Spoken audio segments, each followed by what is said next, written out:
Gentlemen, about presidential power and the war on terror here at home. And Governor Romney, I'll start with you. You have said that the government should wiretap some mosques to keep tabs on Islamic extremists. Would you do this even without a judge's approval, sir? No, of course not. We'd use the law to follow people who are teaching doctrines of terror and hate and make sure that if they're doing that in a mosque, in a school, at a playground, wherever it's being done, we know what's going on. There's no question but that we're under threat from people who want to attack our country in this global effort. And I know there's a lot of attention paid to, if you will, trying to respond to what would happen if we were attacked. And that's appropriate. We need to have first response up to the best standards. But our focus has to be on preventing an attack. And preventing attack means good intelligence work.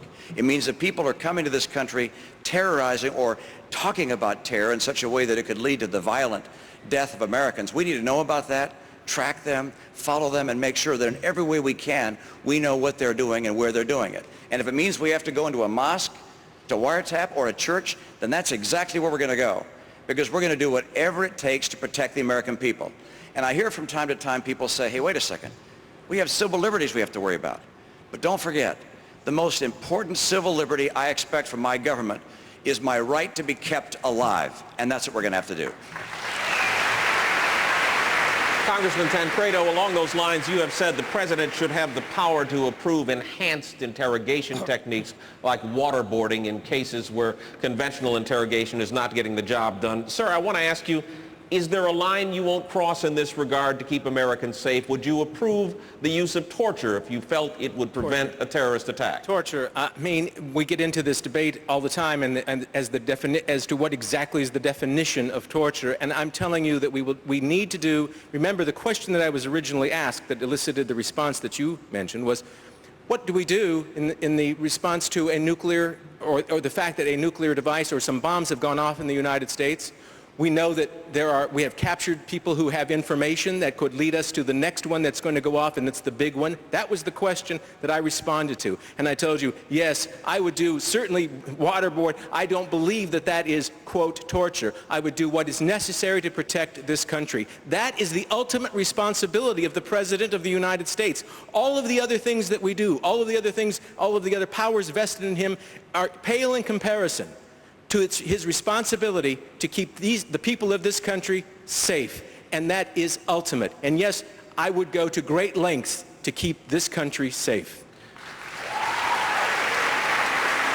Senator McCain, what do you think about what Congressman Tancredo just said, and more broadly, do you feel President Bush may have overreached his constitutional authority in some actions after the 9/11 attacks, sir?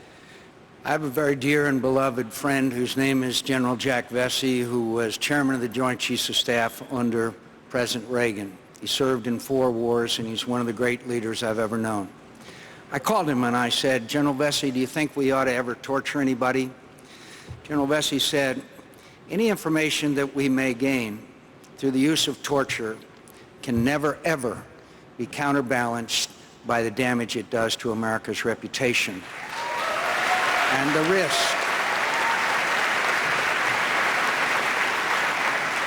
the risk that when an American is in the hands of an enemy, that they will use the fact that we tortured people as an excuse to torture our brave men and women in the military. I'm not prepared to expose them to that. It was interesting during the debate on torture. The retired military from Colin Powell on down and others sided with me. Those who had no military experience took the other side. By the way, Governor Huckabee, thank you for your kind words. Thank you. Mayor Giuliani, if you don't think we should close the prison camp at Guantanamo Bay, how long are you prepared to live with the international criticism it's causing, and how long do you think we should hold people there that we feel we can't gain a conviction on but are too dangerous to set free? Well, this reminds me of the period of time in New York when judges would release criminals into the street or threaten to do it. We can't close Guantanamo because nobody will take the people there. I mean, the president is attempting to move those people to other countries, and those countries are intelligent enough to say, we don't want people as dangerous as this in our country. So what are you proposing, that we release them in New York or in Boston or in Los Angeles.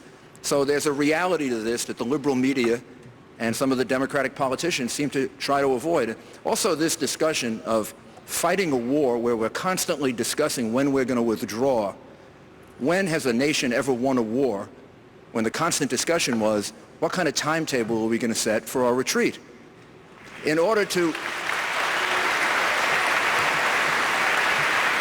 win, you have to set an objective. The objective should be an Iraq that is going to help us in the terrorist war against us. If Iraq is a battle in the terrorist war against us, which it is, then the winning of that battle constitutes an Iraq that will help us, not an Iraq that will become a headquarters for Islamic terrorism. Congressman Hunter, the prisoners at Gitmo right now have little to do with the war in Iraq, so let me ask you basically the question I asked Mayor Giuliani. Yeah. Are you prepared to hold terrorism suspects at Guantanamo Bay indefinitely if you feel that we can't convict them and they're too dangerous to set free? Well, absolutely. And let me tell you, the proof of that is the fact that we have conducted these combatant